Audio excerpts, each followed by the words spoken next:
Hi, I'm Paul Friedman, founder of the Marriage Foundation, and today's discussion is 4 ways to a happier marriage.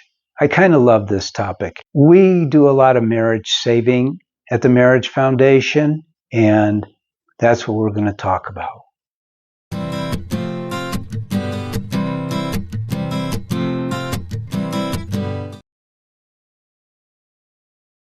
Welcome back. I'm Paul Friedman, founder of the Marriage Foundation. So 4 ways to a happier marriage doesn't mean that this is all you need to do.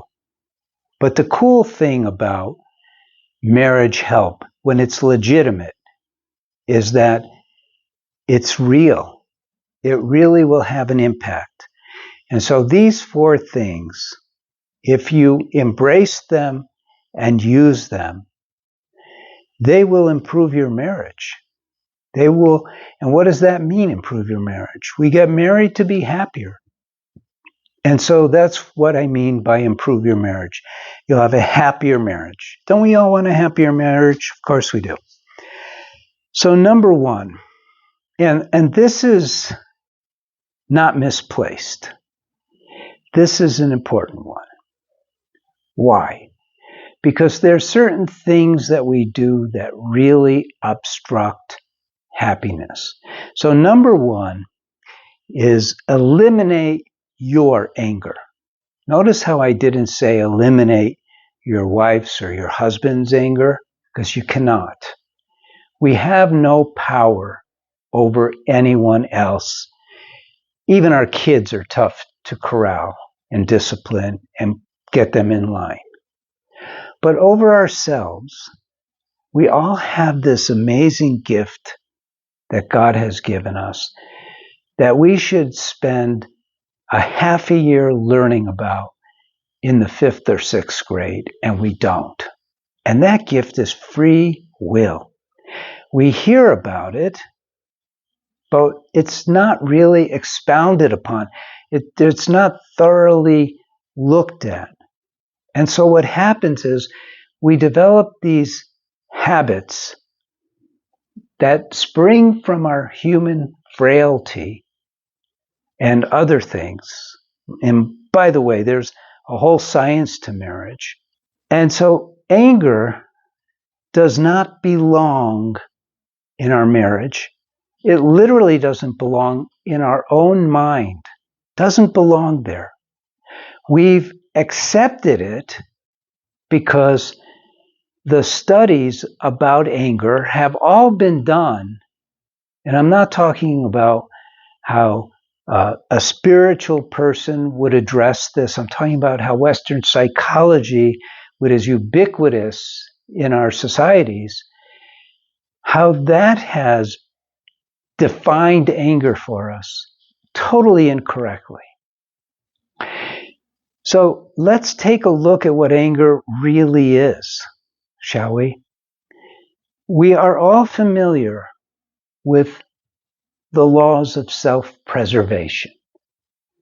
You know, we see it if you could go up to the gentlest animal, but if you're threatening it, it may attack you. Self-preservation. Even plants are imbued with self-preservation. Self-preservation is literally in every single cell that's living. It's how we know when something is alive, because it manifests attributes of self-preservation. And one of the strongest self-preservation attributes is anger. It's so completely defensive. It's basically the body telling the mind, you're in danger, push that danger away. How? Anger. Well, it's got to be powerful. So what we're going to do, we're going to use this anger to shut everything else down. Your reason is set aside. You're not going to be able to think things through. Your breathing's going to change. Your eyes are going to change. You're going to become hyper-focused. Your heart is going to beat like crazy, and if you don't calm down, you're going to die. That's how intense it is. Now, I'm not saying that every time you get angry, you're like that. But if you built on that anger, you would go into that mode. And we have seen people do that. You know, these crazy people who hopefully are all locked up in jails, they have that problem. Zero control. And we call them psychopaths because they don't do anything to stop that anger. So if you want to have a happier marriage, you need to stop your anger. You're not going to stop your wife's anger or your husband's anger. You're just not going to be able to. They will when they're ready, but you are ready now. So just stop it. Don't consider it, well, that's who I am. Or don't consider it, well, everyone has their limit. Don't do that. Those aren't true statements anyway. Look at Mahatma Gandhi. He was shot by someone from his own religion. And as he was going down, he was blessing that person. He didn't have any anger. He completely conquered it. And it's up to us to conquer our anger. So, and we really go into this in our online courses. I have a 12-week online course for men, a 12-week online course for women. And this is like almost the first thing we address is getting rid of that anger because it's so important. It's this huge block of the sun being love and happiness. So you get that out of the way, and wow, will things change. Number 2, and this is somewhat tied into number 1, but it takes it to another level, and that is be happy. If I had a good voice, I might even sing the song, Don't Worry, Be Happy, but this is real. Again, you have free will. You have volition. You don't need to accept things that are happening around you as obstacles to your happiness. You could instead see the things that are happening to you as things that are happening that are not really that big a deal. And you, instead of going, oh man, I'm really bummed out, I just lost my job. Well, it's okay. You're going to get another one, but you could still be happy. Why? How can you do that? Well, this is one of the things that has been missed about marriage and about ourselves as we grew up, and it's because of the ubiquitousness of the teachings of Western psychology, the father of which is an atheist drug addict. No offense, but Sigmund Freud was really a pervert, weird guy. And yet he established the foundations for how we should be, which is insane. Because how we should be is should be based on what we are. And what we are, and this is not a religious discussion, saying that may be a way of not opening up to this truth. But the truth is, we're created in God's image. Which means what? Means we're souls. We're a soul. Now I have a mind. I have a body. They're under my control. I can't let myself get angry with someone or punching them or criticizing them or in any way being aggressive. It's not allowed, is it? It's not allowed in simple society. And yet we do it in our home. We become street angels because we know we can't get away with it, and house devils. No. We have to eliminate the anger, but then we got to go further. We have to choose to be happy. We are the soul. The soul is love and joy and wisdom. That's the soul. But we don't identify with that. We identify with our reactionary mind. You need to learn these things in order to have a truly happy marriage. Or what you're doing is I can't even think of an analogy, but you're not really enjoying your marriage. You're not getting the most out of your marriage. And you can't get the most out of your marriage because you don't have any understanding of it. So be happy. Be happy. Doesn't matter what's going on.